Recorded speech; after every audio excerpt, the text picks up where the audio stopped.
Welcome back to Hella Unfiltered, guys. Today we have a special guest, Stanley Roberts from the Bay Area. Some of you guys might know him from the news, people behaving badly.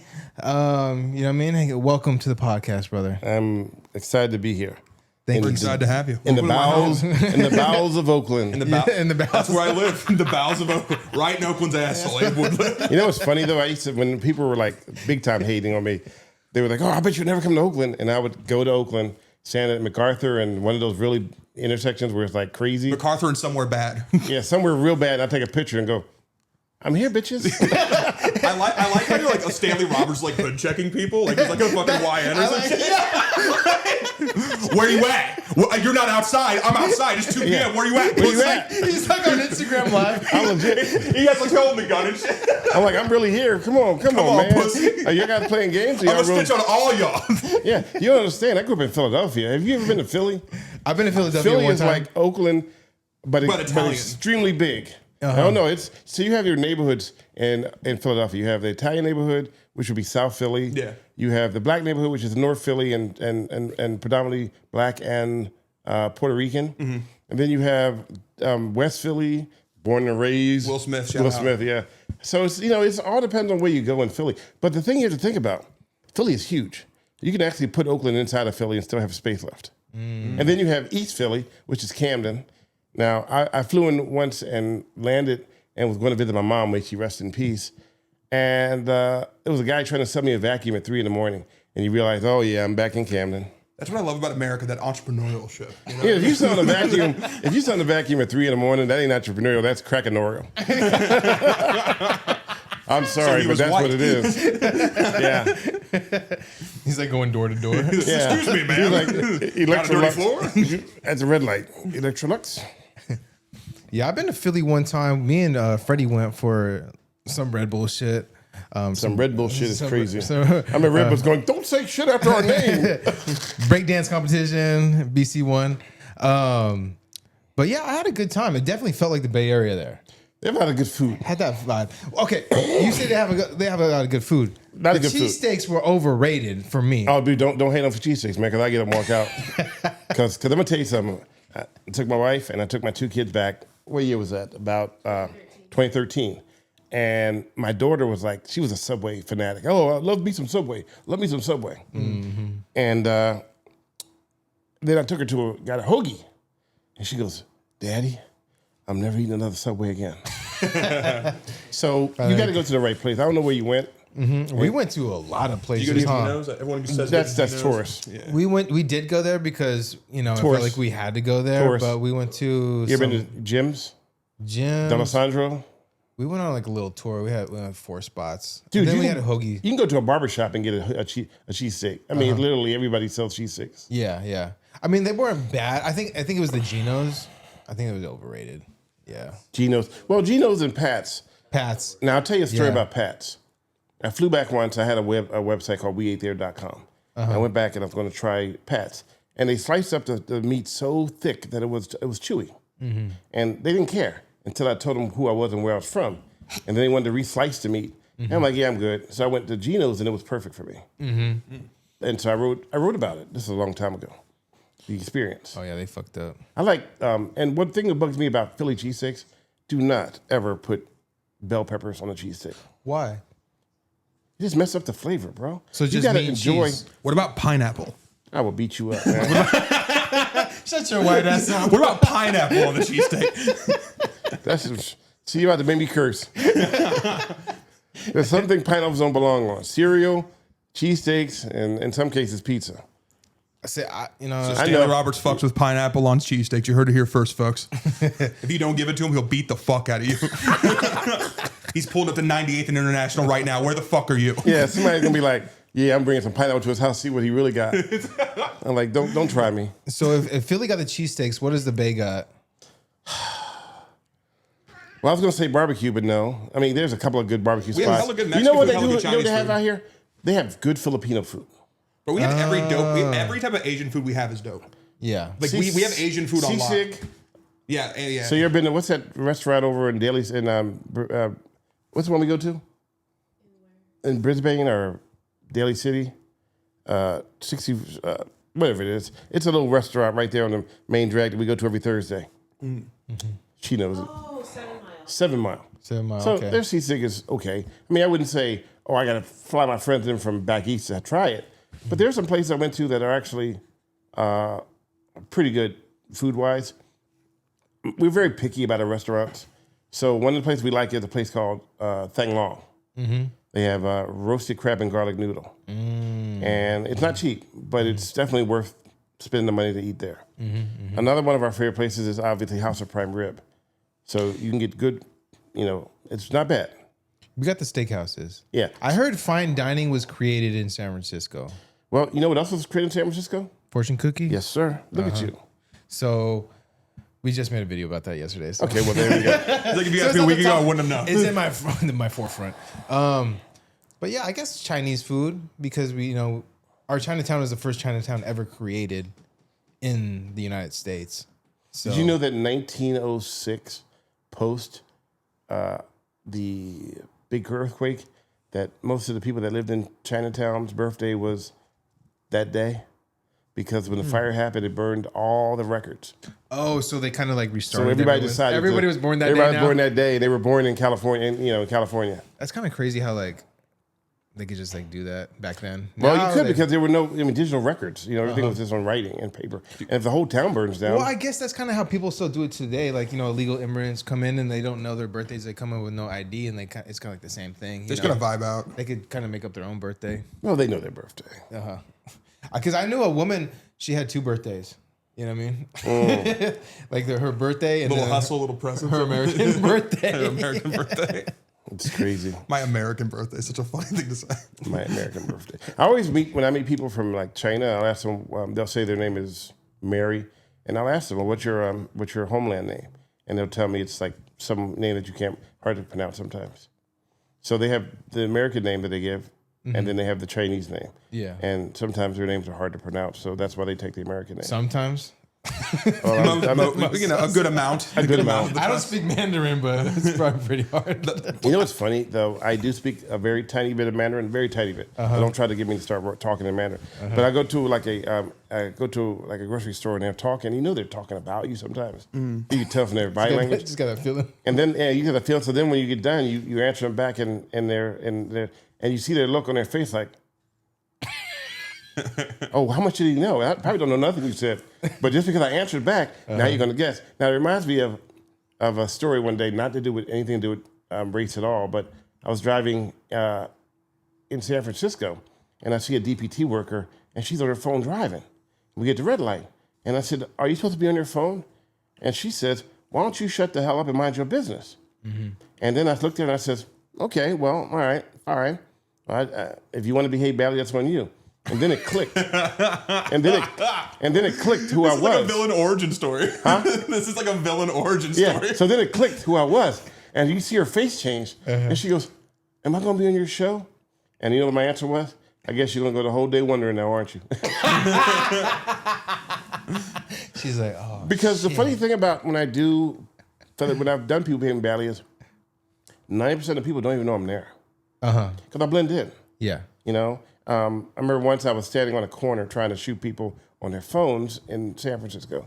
And this lady's playing Tetra at the red light. And this 5th Street exit from the Bay Bridge you're there for like 3 business days because the lights, so many different lights. So you're there forever. So she's playing Tetra. And I'm standing there, but she assumes because I'm standing there, I must be homeless. So she didn't make eye contact. The homeless guy with a giant camera. A black guy standing at the red light, must be homeless. He's probably gonna beg for money. So whatever you do, don't make eye contact.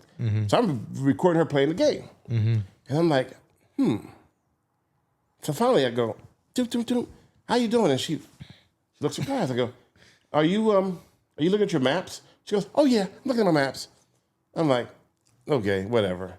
I said, you're playing Tetra, right? And then she looks like, how'd you know? Because you didn't pay attention to your surroundings. You got to pay attention to your surroundings. When did you start that show? I believe intermittently 2005, but 2006 is when I started doing it on a regular basis. So it started off with me pitching an idea about just going around and showing people doing stuff they shouldn't be doing and talk about it.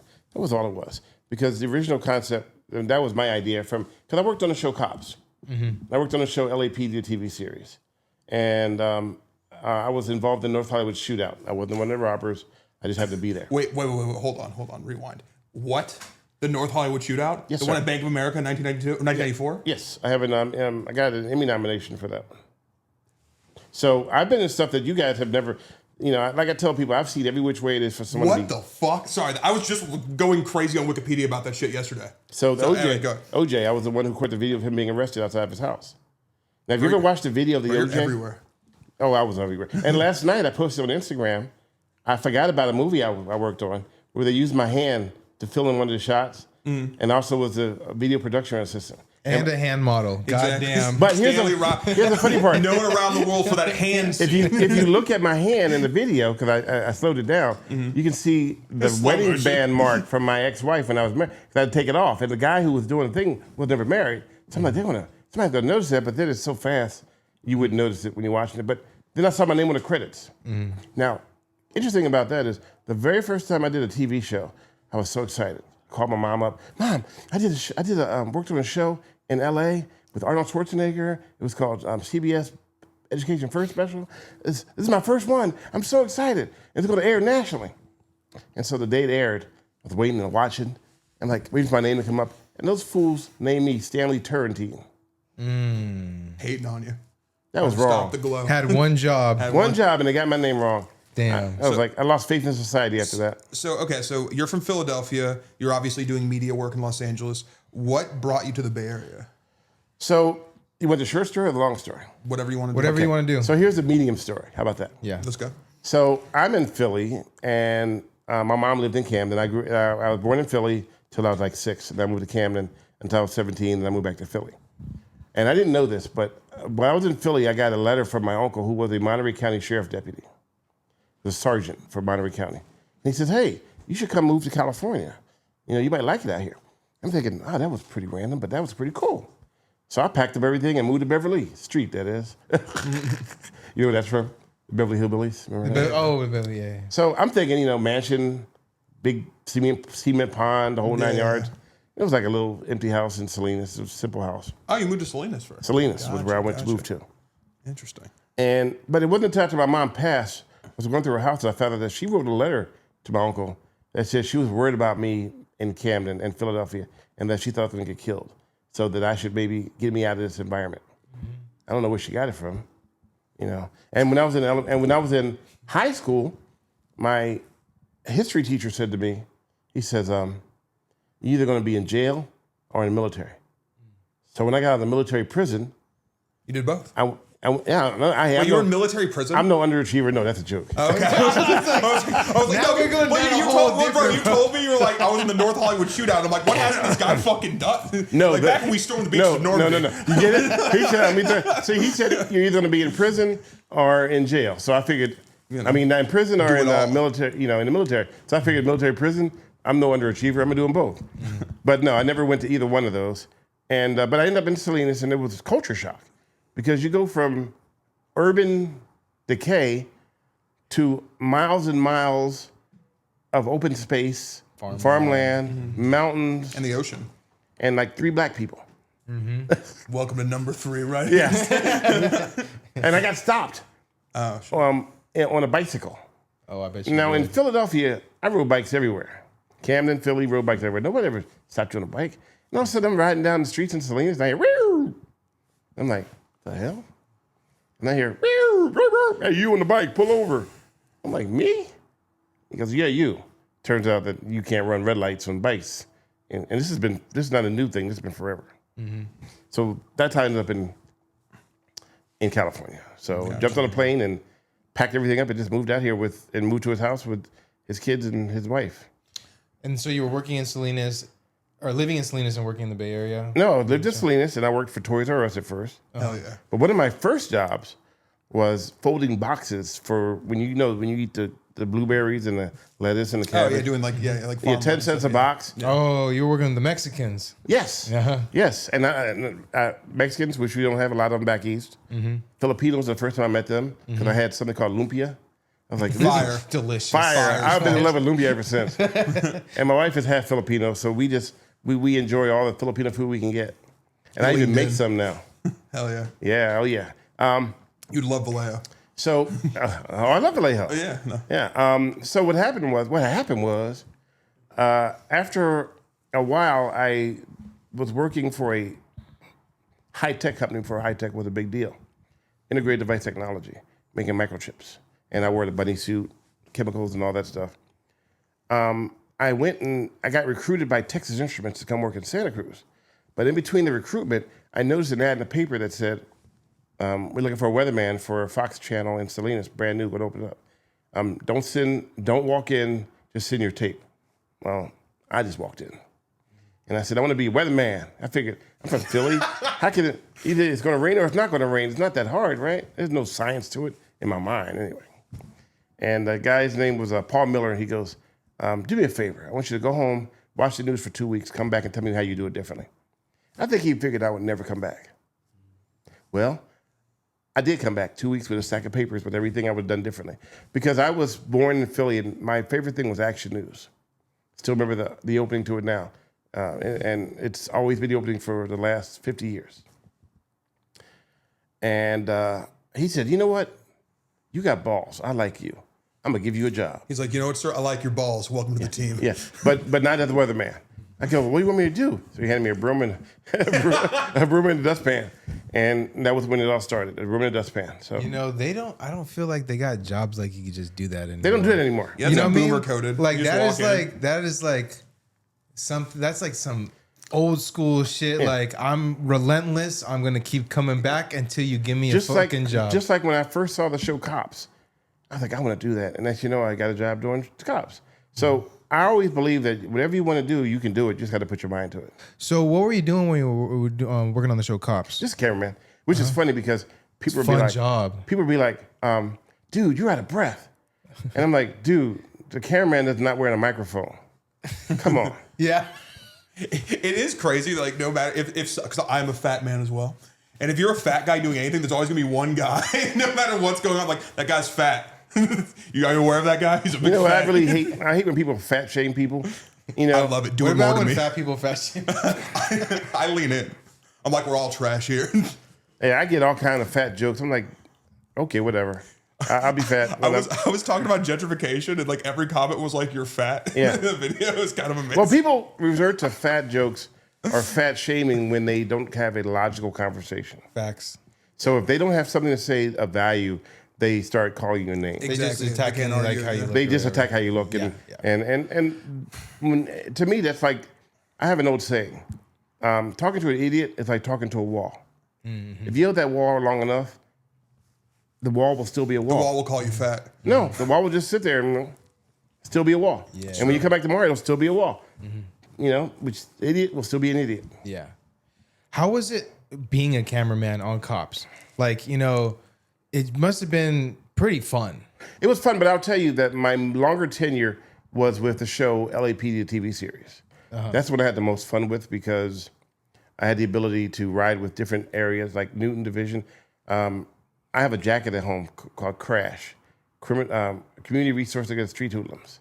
So they actually gave me my own jacket. I was in a high-speed crash that's on my YouTube channel, where we crashed at 70 miles an hour chasing a stolen car. Were you good? Were you good or were you injured? Oh, no, it was minor, but nothing, you know. But it was weird because we were looking for what is called a rolling stolen, which is somebody in an occupied vehicle that's been stolen. And I had two female officers, a training officer and a boot. A boot is a new person in LA. So if you ever seen them show The Rookie, you hear them say boot, they used to use that terminology at LAPD. And so we were having a slow day, and we decided to get lunch at a Jack in the Box. We pull in, and then there's a Jeep in front of us. The license plate was CJ Blazer. I'll never forget that license plate to save my life. And they ran it just to see what comes up, and the sumbitch came back stolen. And so she was like, "We got one." And she kind of panicked. Yeah. And so we turned on my sound man, turned on her stuff. We're all ready to go. And now what it's supposed to work is she's supposed to get behind them, call in for backup. And then once we get enough backup, then we do a felony stop. And you watch the video, you'll see what I'm saying on there. So she got too excited. And she lit him up too soon. So the guy pulled over really fast. And then she jumped out with her gun pointed and said, "Don't move." And I jumped out of the back seat with the camera shooting straight across her shoulder down towards, the direction of the gun. I guess perpendicular to the gun. Yeah. And shooting in that direction. And my, sound man jumps out with his side. And then all of a sudden, they call it a rabbit. He takes off. And then I'm trying to get in the car. If you look, you can see my legs still outside the car while the car is moving. But I'm trying to get in before they take off because she just forgot we were back there. And we're driving down, I think, Avalon, and waving through cars. And then she sees school buses and freaks out. And back then it was a Chevy Caprice. That was like a big ass boat, and they didn't have anti-lock brakes. So we broke, and I swear we were literally in a skid for, as I said, for like a week. I was baking cookies, I was knitting a sweater. Like, what are we gonna hit? How is this gonna end? Luckily, we hit a light pole, and the light pole gave, so it didn't really. And back then, cars weren't like they are now.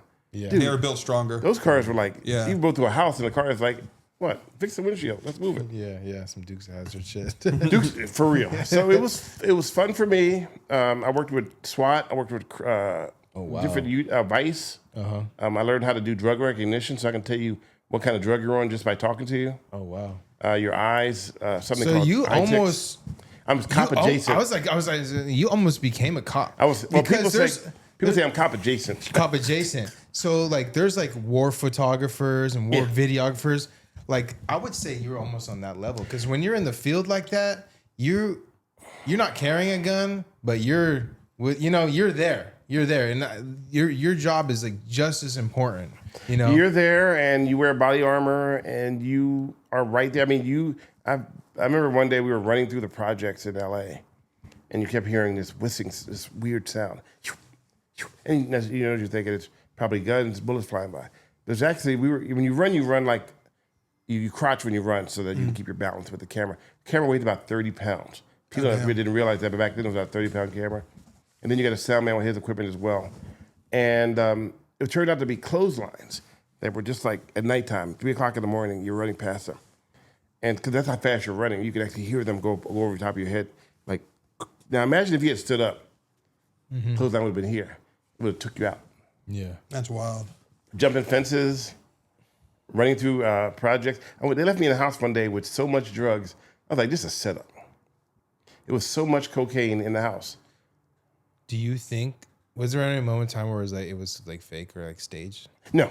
Everything we did was, I make sure that I'm really picky about fake news. And that's one thing that bugs me is that I like the fact that if you get it from me or anybody around me, it's not staged. If I don't ask you to go back and reinvent the wheel. Now, here's something that most people don't know. I'm going to reveal some secrets. The show Cops. So let's say we're out riding around and we stumble upon a guy with a gun in his waistband, right? And then next you know, you're in a foot pursuit. You get the guy, and then you go, well, how did they know they were going to run into a guy with a gun? Well, we didn't know. So what they do is that we would have to go back and shoot and talk to him about, hey, what kind of stuff do you do? And he had to bring up, every now and then we might find somebody with a gun. And then you marry that to the beginning of it, and all of a sudden it looks seamless. TV and film will fool you. You ever seen that? I watched a movie this morning, and they were driving from Florida it was Tiffany Haddish, and it was a comedy, Bad Trip. Did you see it? No, but I've heard of it. So they're driving from Florida to New York. And in one of the scenes, they stop at a restaurant in Virginia. The irony of it, stopping at a restaurant in Virginia was, I recognized the restaurant from Flagstaff,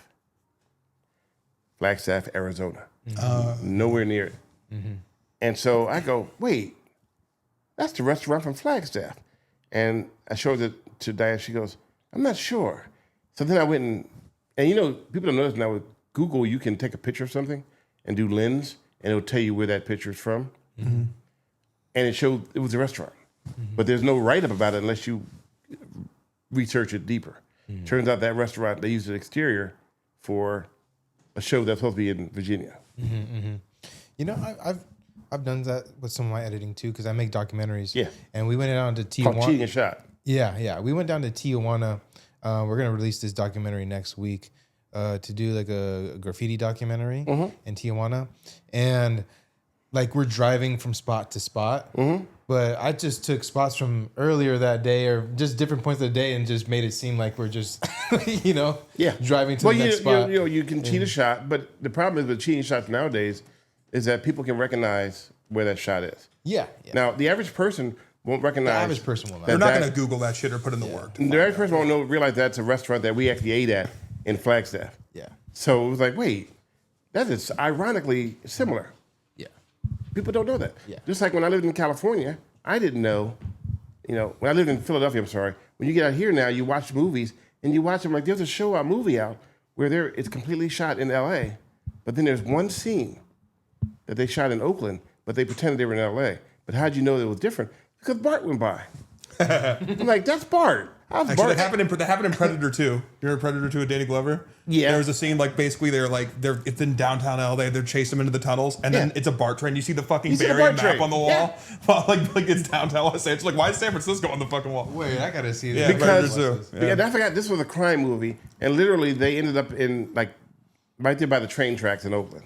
Gotcha. And I'm like, wait, and I looked it up, and sure enough, that scene was shot. Even they wanted to make it look like they were in LA, but there's no high rails in LA. Gotcha. What was the craziest moment you had working on those shows? The crash was very crazy. Did you film any shootouts? It's a North Hollywood shootout, bro. Oh, but yeah. The North Hollywood shootout was literally the first dead guy was like 100, 200 feet away from me. And sounds like your Call of Duty boss, bro. It was crazy. And then when we came back the next day, we noticed that the rounds, we knew they were armor-piercing barrel bullets, but they went through walls 3 blocks away. Oh, my God. So imagine you sit in your house right now, someone's firing an armor-piercing bullet from 3 blocks away, and it goes through all the walls of every house and ends up in your house. What was stunning about that? No one died. Other than no one died. No one died. So here's what changed. Not one cop died? But here's what changed about law enforcement. That was a pivotal day for law enforcement. Why? Because LAPD only had handguns and shotguns. They had no high-powered rifles. These guys had armor-piercing bullets with drums to fire forever and ever. They had to break into or raid a gun shop to get some real guns. Yeah, they had to open the army surplus. Or so only the SWAT team had the big guns. So you had to wait for SWAT. But now, how I ended up in the story is crazy than real life itself. I was working for CBS, early morning shift. Was doing a live shot in Westwood. And then we get a call from the assignment desk saying, hey, there's a bank robbery in North Hollywood, and apparently there are a couple of cops shot. I'm thinking nobody's going to be dumb enough to shoot a cop, so it must be security guards. But we pack up real fast, and I jump on the road, and it's early in the morning, so there's not a lot of traffic. And I know as a news photographer, you learn how to navigate the streets without getting stuck in traffic anyway. So I'm like, I'm going to go right around the back of the bank. That way, if there is going on, we can get a good vantage point. Well, the back of the bank was right where everything. So you saw him come down the street. That was the back of the bank, and we ended up. So if you look at the actual crime log, I'm the only cameraman that was actually included in the crime log for LAPD. Oh wow! So it was crazy. It was bananas. So that was real, and like I said, I have on my wall Emmy nomination for that. So what is going through your mind when that's happening? Nothing. I have. Are you just going like tunnel vision? Like, I have this weird thing about me. I guess I'm kind of dumb. I have no fear. When you guys are running from gunshots, I'm running towards them. I don't know. I just don't think about my mortality when, as they say, shit hits the fan. I just go. Could you imagine that episode of people behaving badly?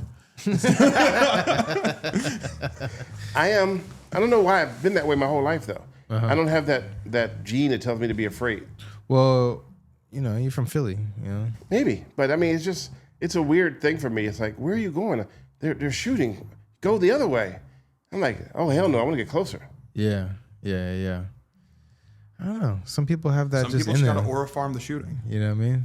Somebody has to document it. Yeah, someone's got to document it. If you go, well, there's no video, it must be AI because nobody got shots of it. Everything now is AI.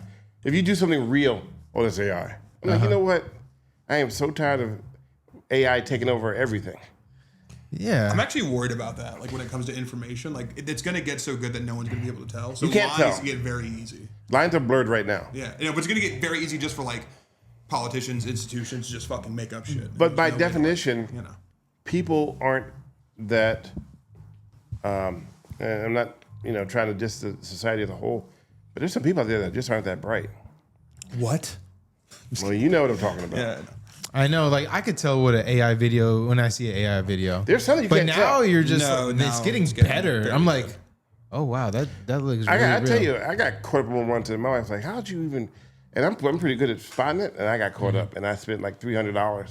I got my money back, but I was like, I had no idea because it had NBC, it had MSNBC, it had major actors and actresses all involved, and it turns out that it was all AI generated. And so how I got my money back was by saying, well, if everything was AI and they made it look like it was real, then how can I believe anything else after that? Yeah. And she woke up because normally she's like my mental bodyguard. She's like, no, look into it deeper. And she fell asleep. And then I was like, gotta buy this. I gotta buy this. And then she wakes up. She goes, hey, honey, how you doing? I brought this. She goes, what? So I learned a lot, and even I wrote about it. The AI scams are getting crazy. You know what? It's so They're bad getting now that crazy. Yeah, and more technologically advanced we get, the more crazy they become. Yeah, that's what I'm more worried about. I'm worried about the scams. I'm worried about them taking pictures of my kids. You know what I mean? And that shit's really all that. fucking. You know what I'm worried about? You remember the movie a long time ago called War Games? Do you remember that? War Games. No. So if you get a chance, look it up. It's called War Games.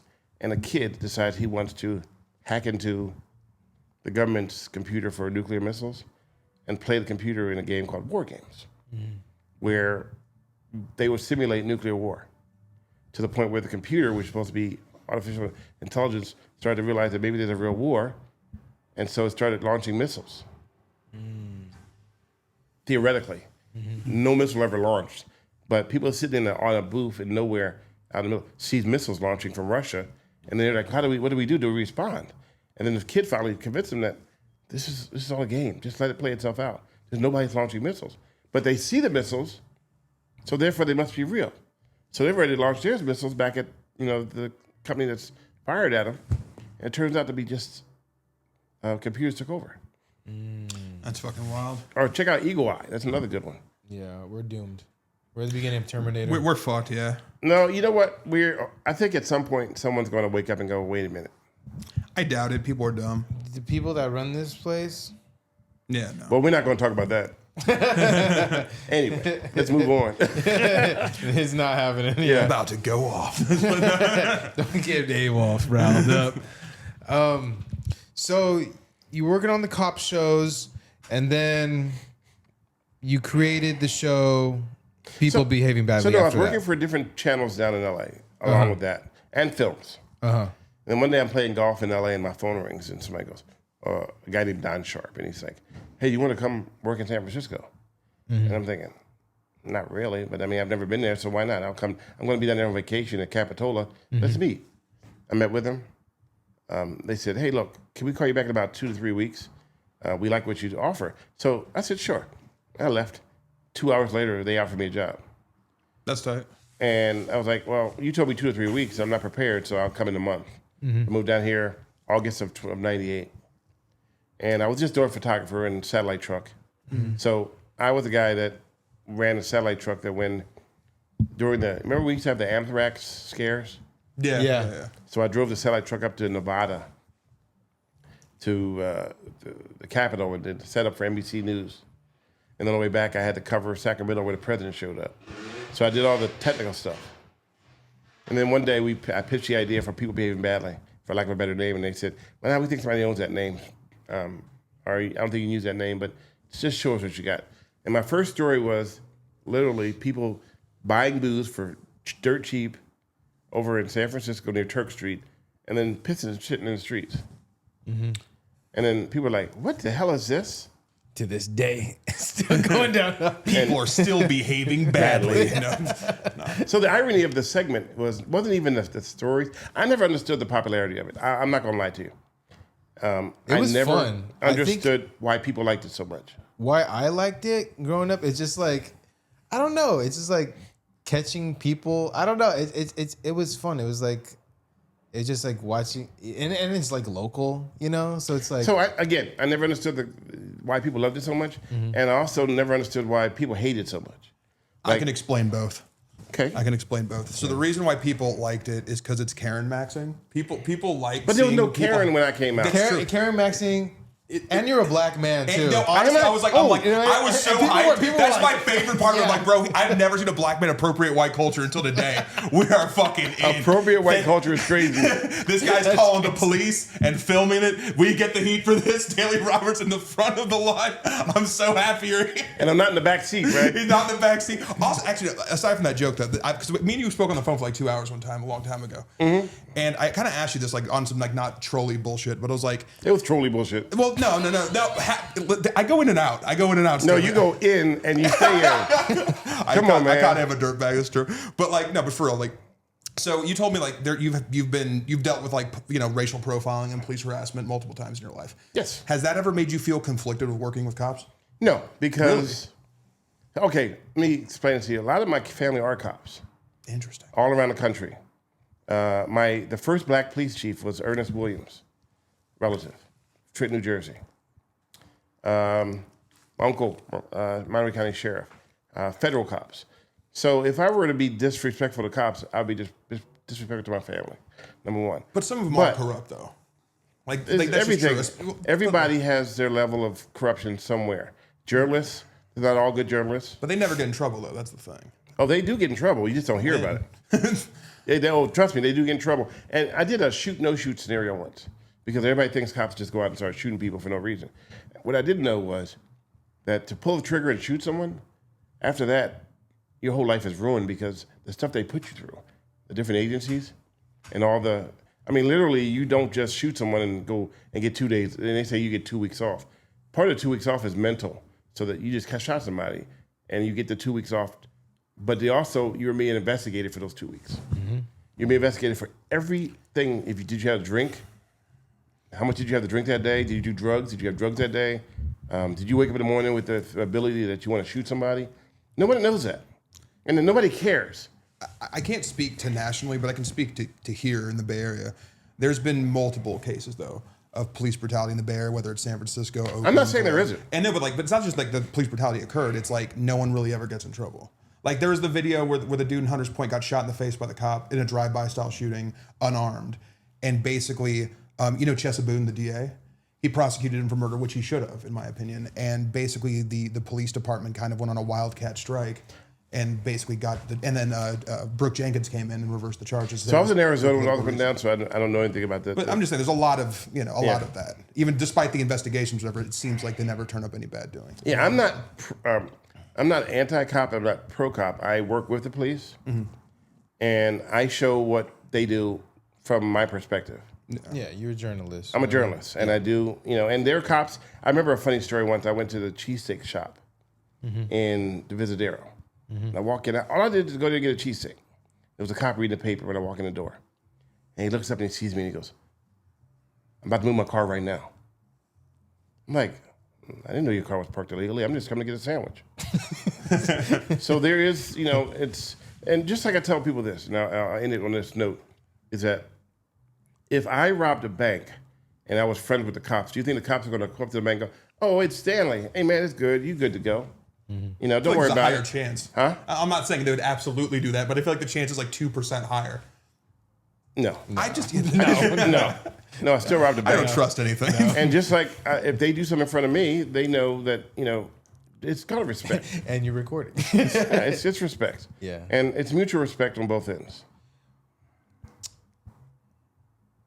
When you look for people behaving badly, break down what you did as a journalist to capture those moments.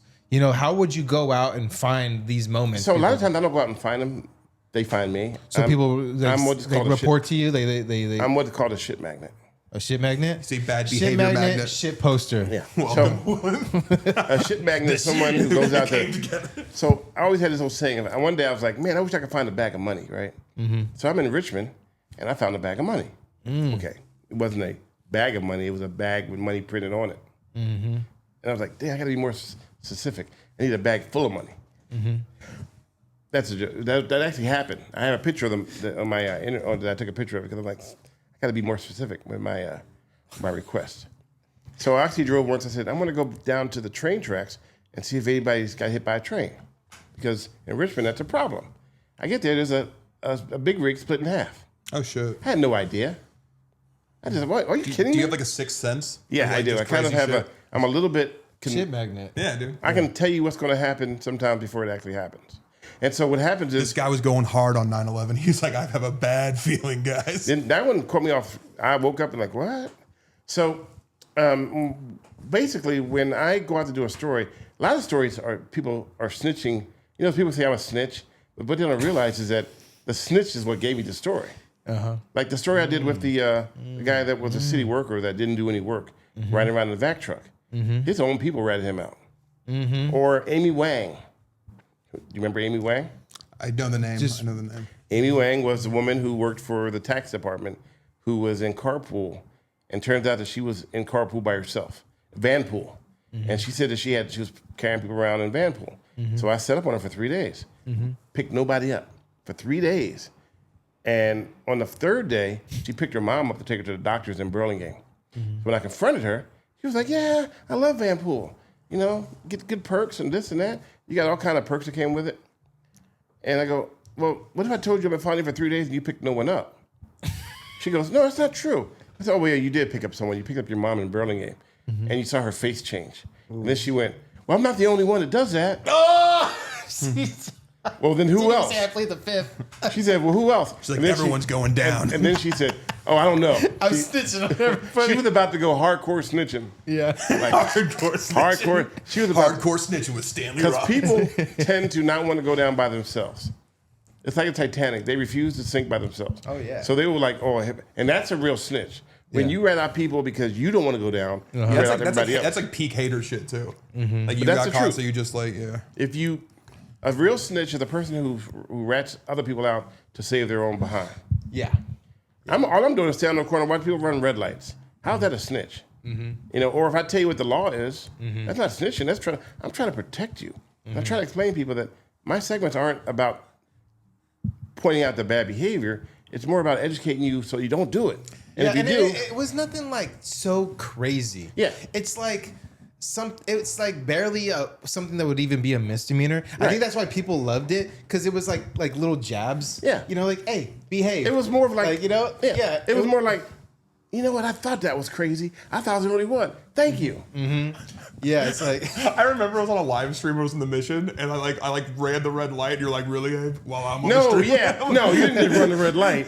That literally says, unless you're in a commercial vehicle, you have to turn. Yeah, and I went straight. And you kept going straight. I go, nobody. And they were like, oh, blah, blah, blah, blah. I said, so nobody's going to mention the fact that he ignored all the signs saying right turn only, huh? I was like, this guy won't quit. This is a live stream. it's built in you, man. I'm like, it's just, yeah. It was literally funny because I'm like, okay, since he likes to give me grief, then here's my chance to give him grief. Exactly. What was like one of the most viral moments of that show? Oh man, pick one. What about Evil Elmo, bro? Evil Elmo. That story was crazy. Yeah, break down that funny story. Because he literally told me he didn't want to be on camera, but he was the first one to rush down to KTLA and jump on camera. Didn't you For the people that haven't seen Emo Elmo story, what It was, happened? and I didn't call him Evil Elmo. Because Evil Elmo was two different things. Evil Elmo was a guy in the red Elmo suit that was, they called him a pedophile of some sort. You think about Elmo shirt guy. That was a guy in the BMW. The BMW 300. You've had a lot of run-ins with Elmo. I know, it's weird, huh? I didn't, you know what the funny thing is? I didn't notice the Elmo shirt at first. Someone else pointed out to me, and then that's how I got the name Elmo shirt guy. Yeah. So that story was unique in the fact that we have an old thing when I work with law enforcement. You know, the last one is always the worst one. We were about to go. It was time to leave. And I go, but I saw him jump over, and I go, look at him, look at there, look at that. He said, you see that? I see that. Did he see that? Do you see that? I see that. He jumped over by himself, and so he flagged him over. And so instead of him going after the cop, he decided to go after me. 1-800 Chubby Bud, all kind of names. And I just stood there, and you know, it didn't hurt my feelings one way or another. I thought it was great TV because he just giving me giving me the number, and I'm just recording it. I'm like, and so I went, crashing out. Keep going. Keep going. It was on a Friday. I got back to the office and I dumped it online, just the whole thing, uncensored, because it was just crazy. Mm-hmm.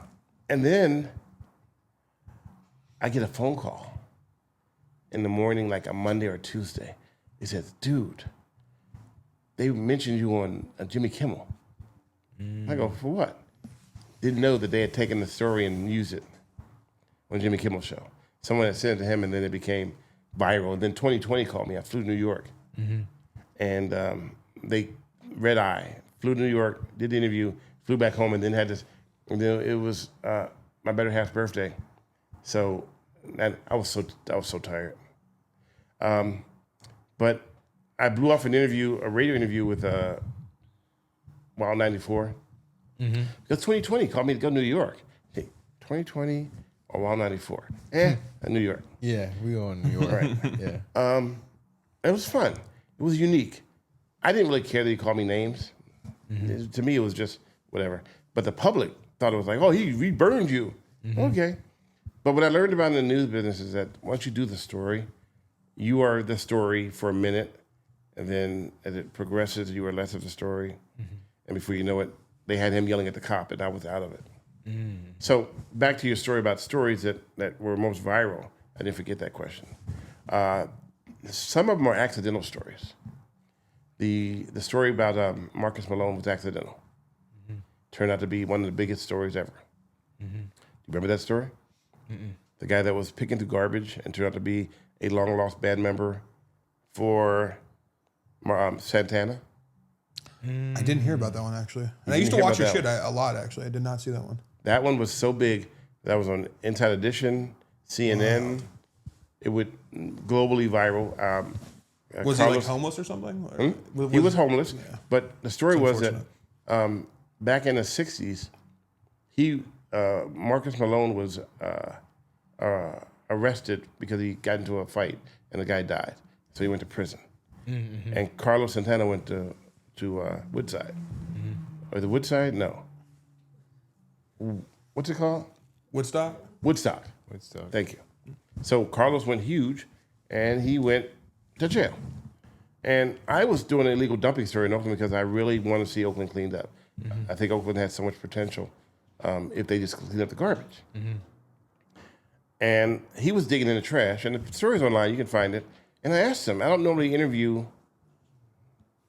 homeless people or people digging in the trash. But something made me talk to him. And I asked him, hey, so I noticed you're digging in the trash. Have you ever found anything of value? He said, well, yeah, I found $800 in some jeans once. I'm like, $800? He goes, yeah, $100 bills. I go, what'd you do with the money? He goes, I brought some tools for my work and some instruments because I play music. I go, you play music? That's what I used to be. And then you could hear his voice. He became deflated. Because I used to be in the Carlos Santana Blues Band. And I'm like, Santana Blues Band. And I'm thinking, Santana Blues Band? You mean like Carlos Santana? He goes, yeah. So I do the story. I go back, I write it. Typically, they don't want us to add stuff into the story that's little or no value. But even then, I still stuck it in the story because I thought it was relevant. Story aired. And then one day, I'm sitting at my desk, and I get a phone call. He said, hey, we're going to transfer a call to you. Somebody claiming to be Carlos Santana. Turns out that they've been looking for him for years. Oh, wow. And they were trying to find him. And I didn't take his number and say, hey, where do you live at? But I said, I'll tell you what, I'll go back and see if I can track him down. So I went back to that area in Oakland, and I asked around. I know that typically black people, when they do something good in life, they cling to it because that's all they have is their little bit of hope that they had from before. So I asked around. You heard a guy that claimed to be with Santana Blues Band? Oh, you mean Marcus? And they immediately knew who I was talking about. They go, he stays in that camper right over there. And I went over to the camper and I said, hey, I'm going to be back, but just don't go nowhere. He goes, okay. So I didn't see him. I just left a business card. And then I went to Sausalito and met up with Carlos, and we came back over. And knocked on the door, and I said, hey, remember I told you I was going to come back? He goes, yeah. I said, well, I'm here. I brought a friend. And he comes out the door and he says, "Who?" And he goes, "I don't even know who you are." I said, "I'm not important. Important is you, because there's history, and you were being straight up and honest with me." He goes, "Yeah, I was, just being honest." And he walked to the car and goes, "Man!" And then that was they were reunited. And even I tell you right now, it still sends a little bit of chills because it was like an accidental story that turned out to be something huge. Was he able to like get housed or something? So they connected. Fucking rich. They connected, and they were supposed to perform together. And I even have video of them performing in their studio, but nothing like publicly yet. Gotcha. And then as that's kind of beautiful, actually. As fate would have it, and Oakland would deliver, someone was driving down the street because he did gardening with a tire on the roof of their car. They made a turn, the tire flew off, and of all places, it bounced and hit him in the head and killed him. I said that story is beautiful far too soon. Yeah. That's really fucking sad, actually. So there's a whole lot to that story. I mean, we could be for 3 days talking about it. But that was one of those stories that was like crazy. And it was called the Christmas Miracle because it happened just before Christmas. And it was crazy because we had already planned to go to Disneyland. And my phone was ringing the whole time in Disneyland, so I had to turn it off. News, radios from East Coast. The guy from Sly and the Family of Stone called me. Tell me how he was impressed with the story. It was a good story. It was a kind of a tearjerker. Yeah, no, but it was a moment of when it made it all. It made sense. Wow. How long did you do the show for? Started in, like I said, it was started full time in 2006. And I did it till 2018, and then I went to Arizona and I did a show called Caught Misbehaving because I couldn't use a name out there. And you know how they say is if you don't like the heat, get out the kitchen? Arizona was too hot, so I got out the kitchen. Yeah, because you were in Arizona for a while. It was too hot. Yeah. I like the winters, but the summers were brutal. Brutal. Yeah, that's why I would never move to Arizona. Like, maybe I would buy a house there, but I don't think I would buy a house there. if you don't have to. If you go from air conditioning, yes. Yeah.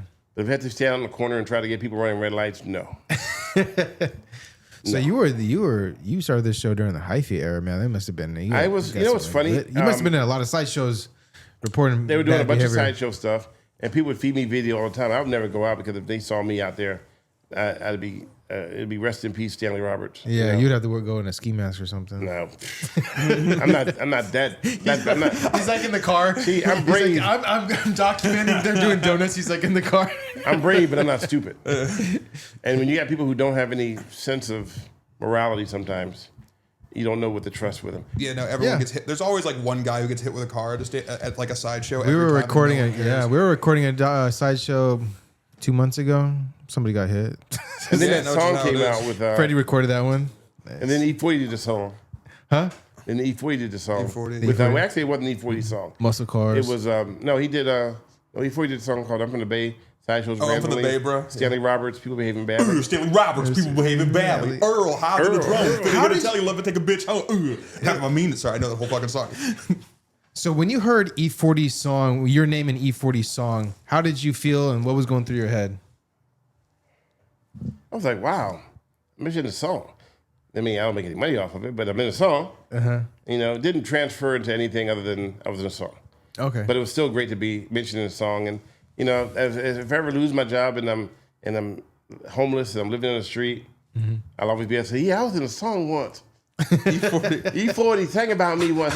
I was in the North Hollywood shootout that E40 rapped about me. Hey, bro, I mean, like, I just did a collab with E40, like, during the Super Bowl. And it's like, I don't know, when you collab with E40, it's just like a whole new level of like Bay Area, like just excellence. Well, I'm gonna tell you something, and I'll be real quick about it. So E40 and I were pretty, I can call him I still have the number I can call him when I wanted to. When I was on top, I called him up, he'd answer the phone. But I think when he think I fell off, he hadn't taken my call since. And that's disappointing because I don't want anything. I just, thought we had a friendship.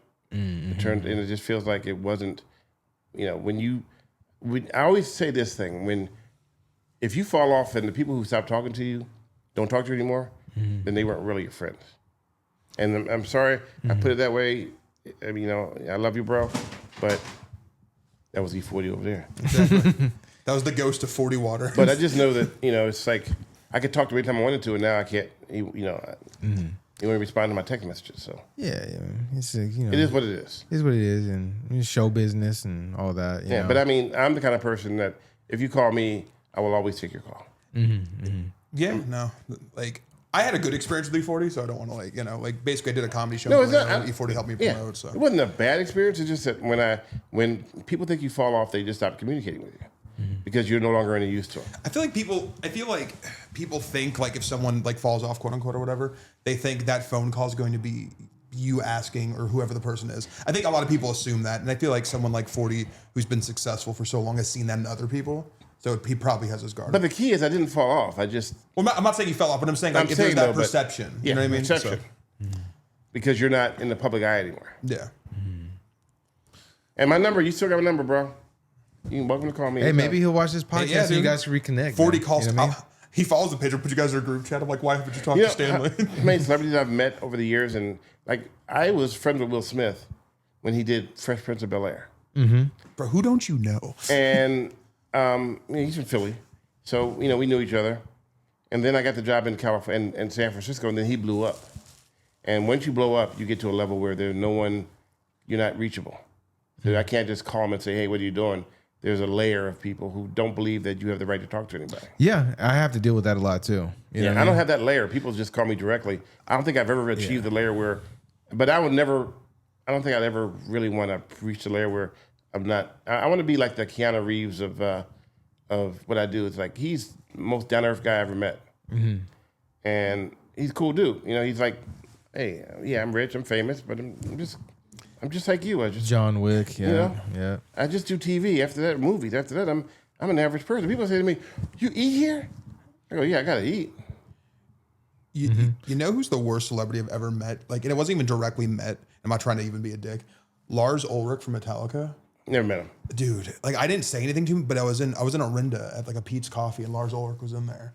And people were kind of like, no one said shit to him, but people clearly were like, oh shit, that's Lars Ulrich. And he noticed that, and he like stormed out and slammed the door and got in like a sports car and drove off hella fast. I'm like, this guy's a fucking asshole. Like no one even said shit to him. He was so theatrical. Well, some people get, and it's sad because some people get famous and then they lose focus on how they got there. Yeah.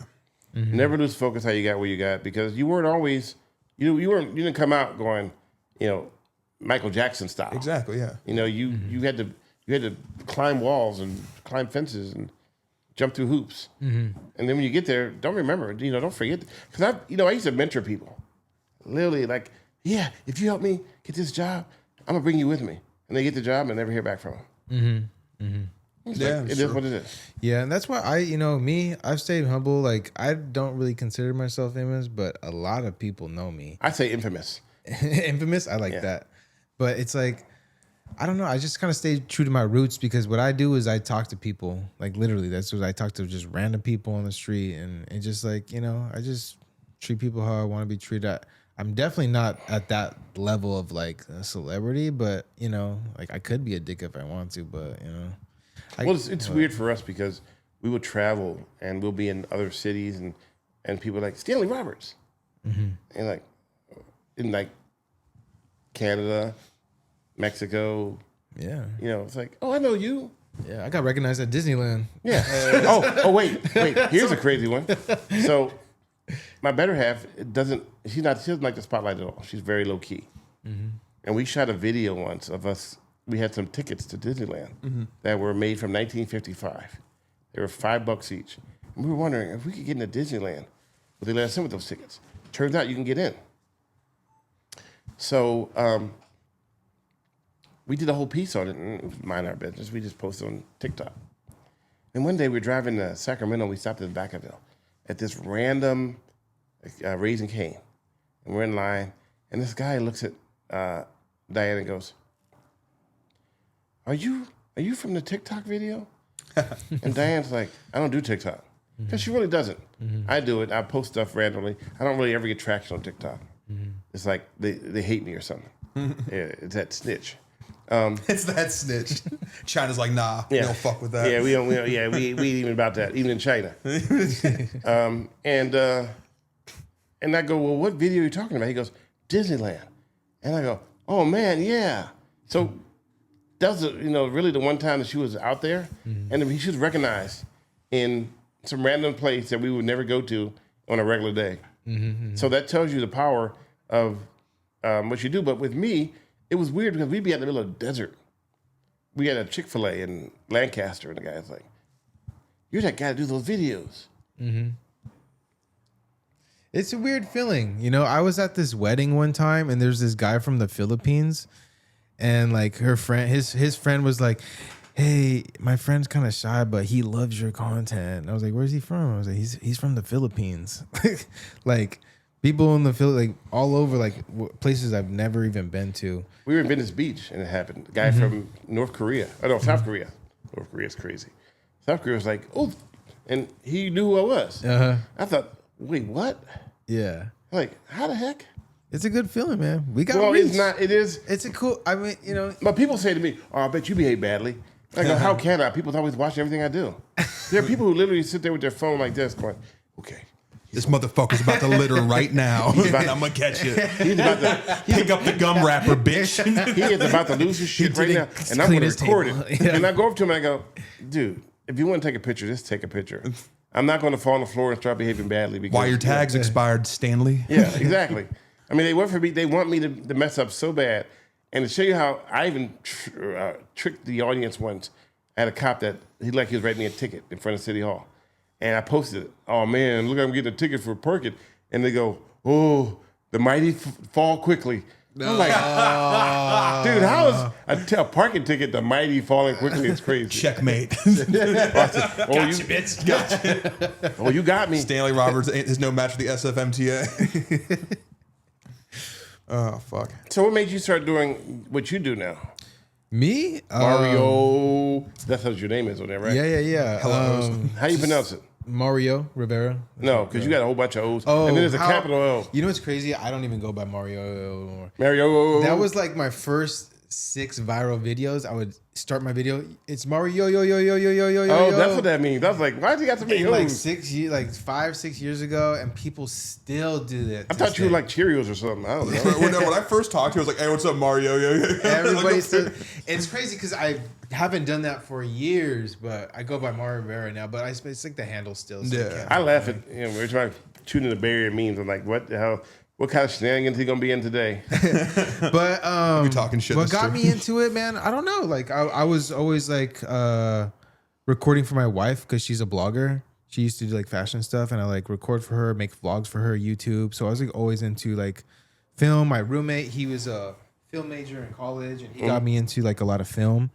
And then I don't know, man. Like during the pandemic, I was just like trying to just start my own thing. I tried it too. Yeah. But what I found about when I tried to start my own thing was that because I worked in TV and everybody got my content for free, they think everything should always be free.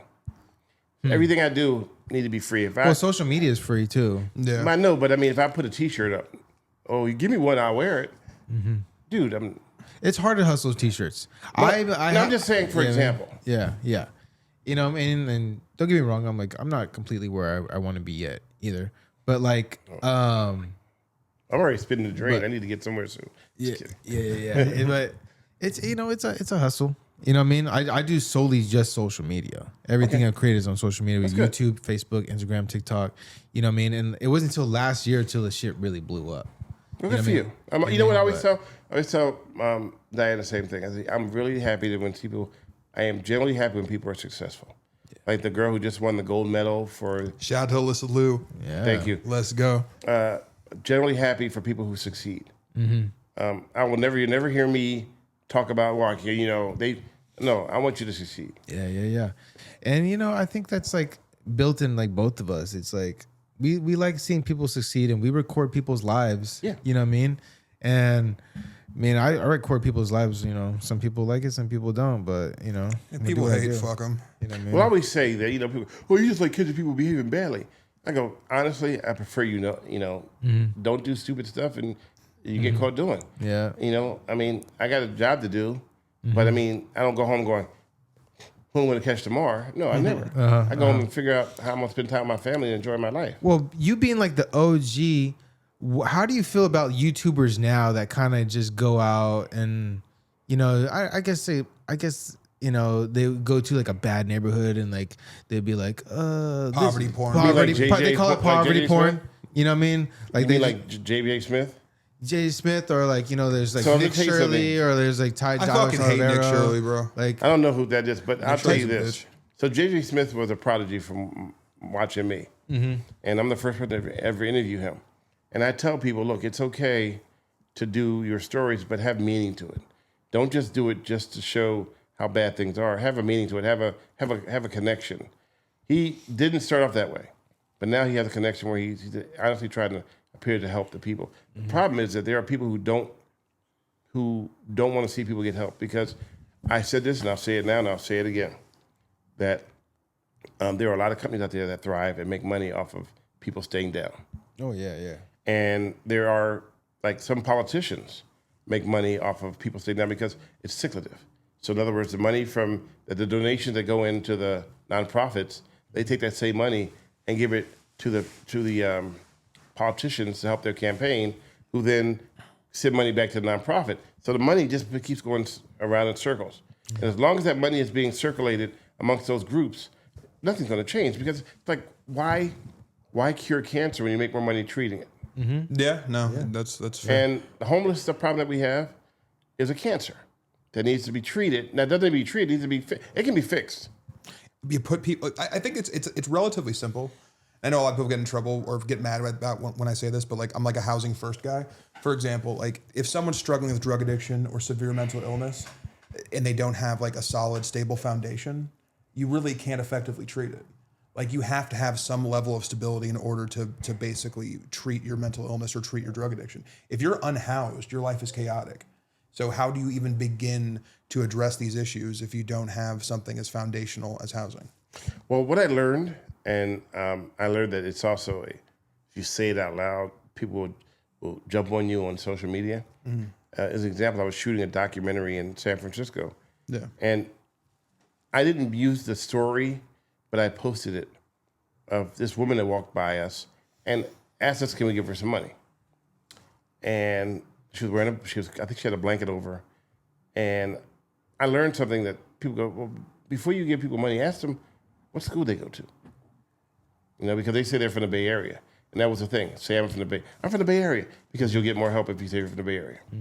So I said, out of curiosity, hey, so what school did you graduate from? And I saw her whole face turn flush, because she wasn't from the Bay Area. She was from way like East Coast, Albany, New York. And they were bringing people in and telling them to say that you're from the Bay Area, and that's why you need help. And people will quickly help you if you're from the Bay Area. But turns out she wasn't. We talked to her, and I posted that video, and I got 1 million views in like 2 hours, and they were all like against me. How dare you show this? I'm like, I'm just telling you what happened. And it wasn't planned, it was accidental. She just had to walk by and ask for money, so I was curious. What do you, where do you go to school at? Just tell me who you are. So, yeah, I made videos like that too. I go, what's Too Short's favorite word? Or I go, when someone asks money, what's Too Short's favorite word? This is how it was. Are you from the Bay Area? Yeah, I'm from the Bay Area. What's Too Short's favorite word? I don't know. Bum bum bum. Biatch. Yeah, bro. And then viral, like, just people. Yeah. That's funny. What's Too Short's favorite word? That's hilarious. As if you don't know that, you're not. From You're just no fucking way. You ain't from the Bay, bro.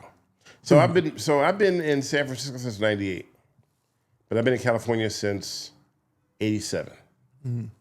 So I consider myself Bay Area. You sanction. I still have the. You got the E40 shout out, bro. You're good. Yeah. I still have the Philly accent, though. They make fun of me when I say water. Water. Or daughter. Orange. You can't let that go, man. I mean, this is your It roots. never went away. I mean, how do you say bruh? Bruh. Sanction. I know. One day some guy texts me and he goes, brah. And he wrote BRA. I'm like, why you call me a bra? He didn't respond back. I guess I embarrassed him. He's like texting people, what's good, tits? It's not bra. Go slap yourself. That's hella fun. So what would you recommend for a young journalist, maybe like myself, to, step up my game? What should I do as a young journalist? What tips would you give me? Stay true to the game. Don't fabricate, and always congratulate. If you can help people, help them. Don't hesitate to help people, but also stick to the real facts. Don't create stories that didn't exist, because so ultimately down the line you may think that it's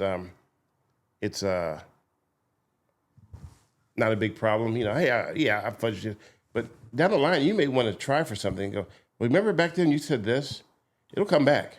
Nothing, trust me. When I first started in TV, my news, and when I worked at that TV station, he goes, don't worry about what you say on TV because no one records anything. That's how long ago that was.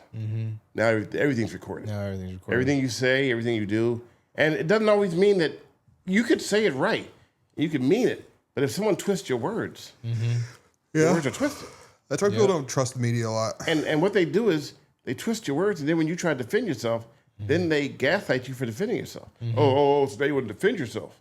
Like, dude. They just did that if you didn't do anything wrong, what are you defending?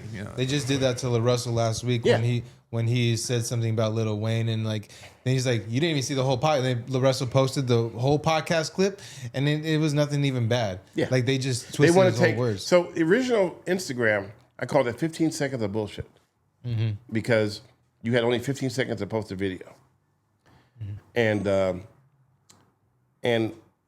people would take that 15 seconds and run with it, not knowing what happened in the beginning, what happened at the end. That was what they went with. Nowadays, people would take a clip and then take that clip and they want to do it to, like I told when you guys do about doing this, so you might get millions of views. I go, I don't really care about the views. I don't live off views. My life is living off of telling the truth. Stanley's in it for the love of the game. I love being a journalist. I love telling stories. I always love that. I love writing. Are you a writer? I do write. Awesome, I got some stuff on Medium. Gotcha. So I love writing. Try Substack. Substack's pretty sick. Yeah, no, I looked at it. I don't, whatever. Just, I like to write. I like to tell stories. I like to look at stuff. I look at it from a different perspective, though. I don't look at things black and white. I look at the whole picture. And the picture may not be what you want, but it is what it is. Hell yeah. How many likes for us to get a collaborative documentary together? 100 million trillion. And they got to be in Spanish. But it got to be in Spanish. Stanley, when are you going to drop the rap album? Man, I can't rap to save my life, man. Neither can most the rappers, Stanley. Don't let it stop you. I can't rap, but you give me some lines, and if I get time to practice, I'll probably do it. Let's go. But give me a line. Come on, let's try it. See, I can't. See, I know you can't do it on the spot. Right, you know what's funny? You were not a white rapper. Here's what you don't know about me, and then we can end it on that. I did stand-up comedy for a little bit. Okay. But my problem with stand-up comedy, I even performed at the Punchline. Hell yeah. My problem with stand-up comedy is when I get on stage, I get this tremendous level of what the hell just happened. My brain goes blank. I've done some jokes where I get up on stage and I'm like, literally don't know. So I tried writing in my hand. It looked funny because I'm like trying to read my hand. And that doesn't work. But then someone taught me a little secret, which I do now. And I'm not going to reveal the secret, but if I do comedy, I can get around it now a little bit. Gotcha. Now, I've done stand-up comedy too. What I do is I just write my set out, try to memorize it as best as I can, and then go on stage and do it as best I can and kind of go with the flow. It's actually worked pretty well. The secret to a real good comedian, if you ever watch and you don't pay attention, is that they tell the same jokes over and over again. Yeah. They'll add a new one to it beginning, a new one to the end, but the ones that work are the ones that they keep. Yeah, it's a core part of their set. Yeah. And so I tell real life jokes, and I'll end on this joke here. And my daughter's going to hate me for this one. And my wife's right back here laughing, going, don't say that joke. So, you have children? Yes. Girls? One boy, one girl. How about you? No kids. So, I'm in Arizona, and I'm sitting there minding my business. Can I tell this joke?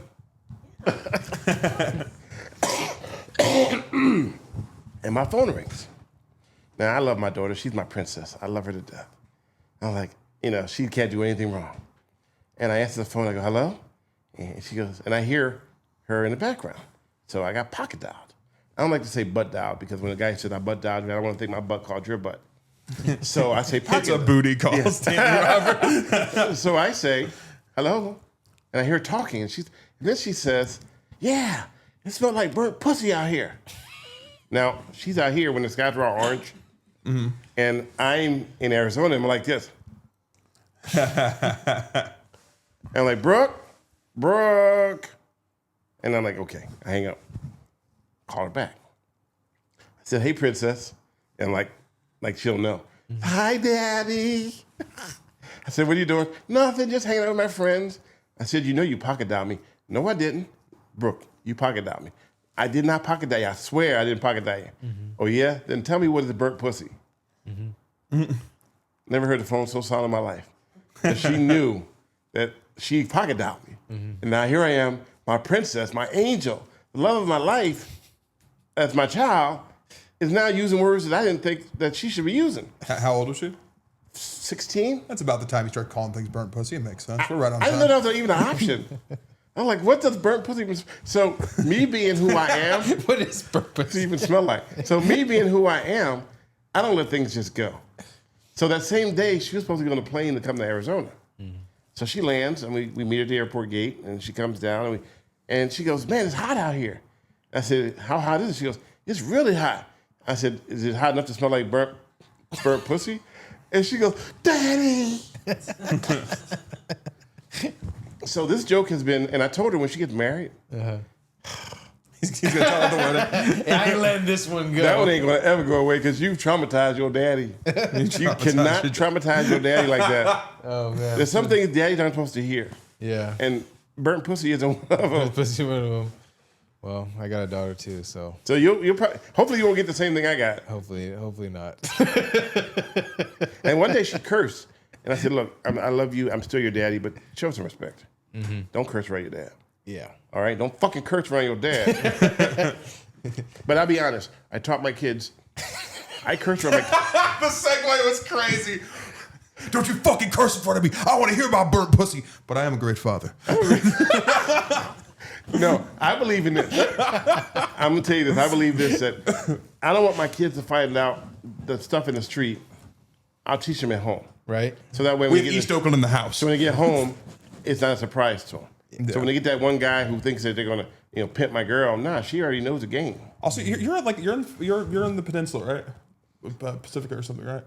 Something like that. Something like that, yeah. You're gonna be okay. There's not a lot of problems on that side of the bridge. Oh, you can bring it if you want to. But like, there's not that kind. You know what I mean? Like, it's not like San Francisco's not that far away. There's crime everywhere, man. I'm 10 minutes away from San Francisco. Yeah. It's 10 You think minutes they stop? The criminals go. Ooh, ooh. When you're in Daly City and shit, it's like most of the criminals in San Francisco come from other cities. Yeah, because they know because they used to think that they cannot get prosecuted. Yeah. Now I used to laugh at cops that would pick people up at the airport. Now, if you get arrested at the airport, which is that's a Richie there, where do they take you? Right to jail. What jail? San Bruno, Redwood City? No, San Bruno? No, I don't know. Which one? Come on, man, pick one. Well, if they pick you up at the airport, technically that's San Francisco City, so they're going to take you to the San Francisco City SFO jail. Airport jail? Yeah, that's technically the city of SF. No, they take you to San Mateo. Oh, okay. You know why? I do not. Because the airport is not in San Francisco. Well, yeah, no, it's not. But it's in San Mateo it's part County. of the limits, technically. No. That's It's what, they have everything. SOPD? All the crime is investigated by the sheriff's department. Oh, okay. They're there because they have a contract to be there. Gotcha. People don't know that. So you're like, well, where you going? 850 Bryant is this way. Oh, you didn't commit crime in San Francisco, buddy. You committed in San Mateo. And it's a little different here. San Mateo don't mess around. Yeah, no, sure. If you get arrested in San Mateo, they're throwing your pretty ass much under the jail. anywhere like not Oakland and San Francisco. Like Berkeley will let you get away with a lot of shit too. Berkeley, yeah. Real. How you know? You sound like you an expert. I am. But no, but like you've seen. I've seen. And Berkeley like, lets you get away with a lot of stuff too. No, it's I true. know because I've done it. Yes. behaving badly. Let me record this. No. But you just see people crashing out in Berkeley, no one cares. Whereas, like, if you were in just a little north in Albany or El Cerrito, they wouldn't be so. Well, because there's two kind of law enforcement. There's proactive and reactive. Yeah. Proactive, they want to prevent it before it happens. Reactive, they want to solve it after it happens. Problem with that is that with the reactive one, you have a safer community, but people say the police are more heavy-handed.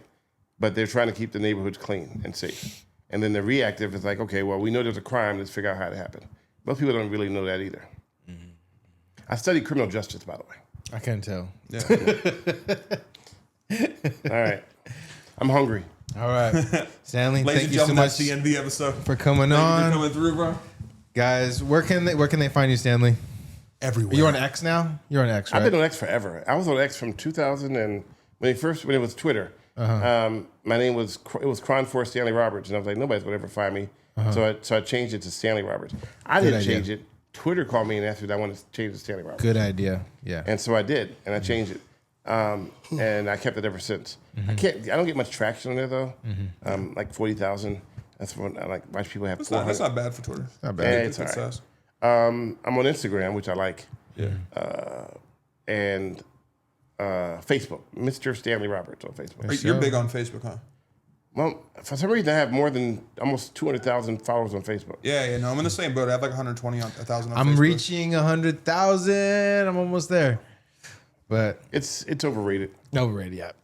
Facebook pays you though, bro. That's the cool thing. Do they really? Yeah, They I do. make like 1,000 off Facebook every month. Do you really? Swear to God. Yeah. You just got to sign up for the program.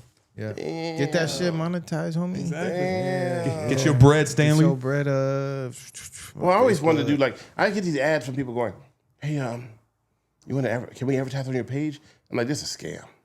No, people will pay for advertisements. Some of them are scams, some of them are not. Well, I don't know the difference, and I don't have time to figure it Stanley out. Roberts is just like literally promoting OnlyFans girls the rest of his career. I tell you, we did this one. Tell you why TikTok doesn't like me, because they were consistently allowing fake ads to run on their platform, and every time they would call and do it, I would call them out. There was once where they had electric bikes for sale, $200. The bikes really ran for $3,000. And the company, I reached out to them and said, "Do you know your bikes are being sold on TikTok?" They go, "No, they're not." Yeah, they are. People are being scammed under your name. And I would make a post about it and so they knew at some point that was bad news. Yeah, you went against the machine, so they're gonna be like, I don't like scamming people. yeah. Don't scam people. Be real. All right, Stanley. Thank you so much for coming on the show. Thank you for coming through. People behaving badly. Bay Area legend. Thank you so much, man. Thank you for the stories, and hopefully we could do this again sometime soon. All right, now I'm on YouTube, Mr. Badley TV. Mr. Badley TV. All right, man. We out. Peace.